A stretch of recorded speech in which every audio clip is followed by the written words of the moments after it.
In fact, his sister, we did lessons together for secondary school. This guy is extremely discipled. Before this, in fact, in March, I had him come and speak at the pastor's conference. He was one of my speakers before this song blew, speaking to pastors on how to disciple young people. And he said five things you can do to disciple young people. He said, extremely simple. He said, pray together, play together, eat together. What else now? There were 5 things. Go to maybe I'll send you the link. Everybody was just and extremely simple stuff. And he shared about how they fasted, and people that a lot of people would not even be able to touch. Guys coming, they're wearing stuff. These guys were there. 3 days of prayer and fasting, and he copied it from going to Pastor Peter Olawale's fasting. I said, God told him, replicate this thing amongst creatives. And he did it with about 160 young people there. Nobody saw that. All they're hearing is, I have decided. Nobody saw that. Nobody knew that for years he has been going into schools. Into schools, he calls it light out. Into schools. Doing stuff. Praise God.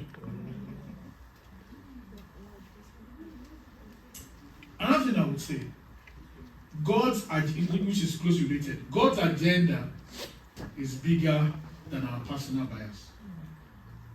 We are all going to have biases. We are all going to have biases. Let me share this story with you. I remember one day we just finished a concert called Worship for Change, which is an event that we used to raise funds for orphans and children with special needs. And my dad had come for that concert. This was like 10 years ago. So my parents came for the concert, which was on a Sunday. After the event, I put them in the hotel. And then on Monday, I got to get them to take them to the park so that they could go back home. And my dad said, that was a great concert. But I didn't hear anything they were saying. And the people that came to sing, maybe we had a few noisemakers like rooftop MCs but there were still some sane ones there, Nathaniel and those people. So I said, did you hear anything? No problem. So we went back home. So I got back home.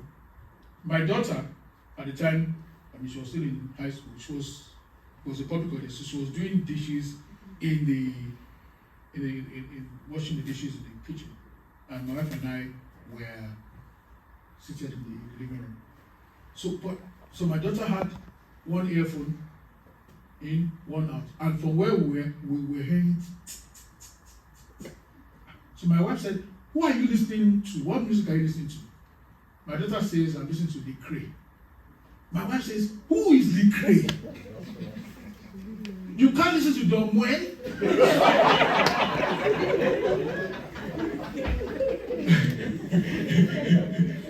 My daughter says, I can never listen to Don Muen. So, you see, three generations on 3 different planes with 3 different biases, which God has no problem with. Praise God.